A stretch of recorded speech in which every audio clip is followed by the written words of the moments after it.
Hello दोस्तों, नमस्कार, आदाब, सत श्री अकाल सभी को। जीएस एन कोड में आपका हार्दिक स्वागत और अभिनंदन करते हैं। हम बात करेंगे एनआईएस डीलेट को लेकर बड़ी अपडेट किया। जैसे कि आपको बता दें, एनआईएस डीलेट सुप्रीम कोर्ट ट्रांसफ़र पिटीशन को लेकर बड़ी अपडेट है।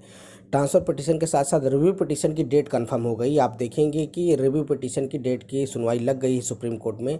ये वही केस है जो उत्तराखंड में विश्वनाथ जी का केस था। विश्वनाथ जी ने रिव्यू पिटीशन डाला था, वही केस जिसमें एनआईएस डीलेट को इनवैलिड किया गया था। तो इसके लिए आपने देखा होगा कि बार बार विश्वनाथ जी कह रहे थे भाई हमारे पास उतनी फंड की कमी है, थोड़ा सा आप लोग सहयोग भी करें। तो चलिए देख लेते हैं डेट कब लगी है, सारी चीज़ें भी बात कर लेते हैं।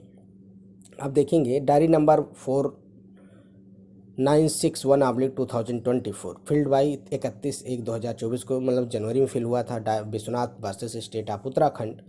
आप देखेंगे आरपी मतलब रिव्यू पिटीशन नंबर आप देखेंगे तो ये है। Present date 18/7/2024।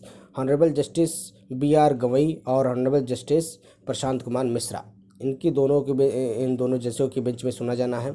CL number court में देखेंगे तो 1001 पेंडिंग था। मोशन हियरिंग फ्रेश एडमिशन हुआ था। और टेंटेटिव डेट आप देखेंगे कंप्यूटर जनरेटेड कब दी गई है भाई, 18/7/2024 को। कहने का मतलब कल इसकी सुनवाई होनी है, आप समझ सकते हैं। तो सभी से निवेदन है भाई, उन्होंने कहा था भाई हमारे पास कोर्ट की फ़ीस अभी हो नहीं पा रही। देखिए, उन्होंने कोई अपने लिए तो केस लड़ा नहीं रहे, सभी के लिए लड़ा रहे हैं। अगर एनआईएस डीलेट वैलिड होता है तो सबके लिए वैलिड होगा जो नौकरी में है। तो भाई उनकी कुछ ना कुछ, देखिए बहुत ज़्यादा मदद करने की ज़रूरत नहीं, फिर भी आप थोड़ा बड़ा तो उनकी मदद करिए ताकि भाई वो कोर्ट में अपनी बातों को अच्छे वकील के साथ प्रेजेंट करवा पाएँ। देखेंगे कैटेगरी क्या है, सर्विस मैटर है। पिटिशनर कौन है, विश्वनाथ जी हैं। और रिस्पोंडेंट कौन है, स्टेट ऑफ उत्तराखंड। ये उन्हीं के केस है, विश्वनाथ जी का, जो उन्होंने बार बार पहले तो आप देखेंगे SLP गई थी जो बिहार से, वो एक्सेप्ट नहीं हुई थी। और पिटिशनर एडवोकेट कौन है, मनदीप कालरा जी। तो ये रिव्यू पिटीशन के साथ साथ ट्रांसफर पिटीशन का भी उन्होंने यही केस देख रहे हैं, तो उसकी भी सुनवाई आप देखेंगे 29 जुलाई को लगी है। उसके पहले आप देखेंगे तो इसकी केस इनकी सुनवाई आ गई। किस नंबर होना है, कोर्ट नंबर 3 में इसकी सुनवाई होनी है।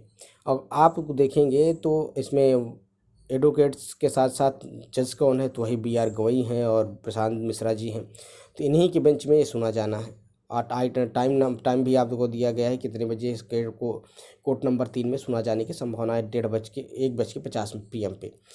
देखेंगे कि भाई बस इतना है कि आपको एक अच्छे वकील के साथ अपनी बातों को रखवाना है। अगर रिव्यू पिटीशन एक्सेप्ट हुआ है, देखिए सुनवाई की बात हुई है, एक बार अगर सारी चीज़ें रिव्यू में आ गई, जो चीज़ें नहीं सुनी गई हैं, तो आपको बहुत फ़ायदा मिल सकता है। इस बात को आप समझना होगा। खबर यही थी। वीडियो पसंद है चैनल को लाइक करें, ज़्यादा से ज़्यादा अपने दोस्तों में शेयर करें। शिक्षक भर्ती पर्पल की अपडेट के लिए चैनल से जुड़ सकते हैं। और दूसरी चीज़ ये है कि अभी जो विद्यार्थी इस चीज़ को सोच रहे हैं कि भाई हमारा क्या जाता है, देखिए इसमें वही मदद करेगा जो नौकरी पीरियड में नहीं है। कहने का मतलब जो नौकरी में है तो उनको कोई दिक्कत नहीं है, फिर जिनकी ओवर एज हो गई तो उनको भी किसी तरह कोई लेना देना नहीं है एनआईएस डीलेट से। लेकिन जो नौकरी नहीं पाए, जिनका ज्वाइनिंग रुकी है, वही इसमें मदद करें। तो आपसे निवेदन है कि इसमें मदद करें और ज़्यादा से ज़्यादा, ताकि भाई सारी चीज़ें अच्छी तरह से रखाई जाए और वैलिड भी। नमस्कार साथी, नमस्कार।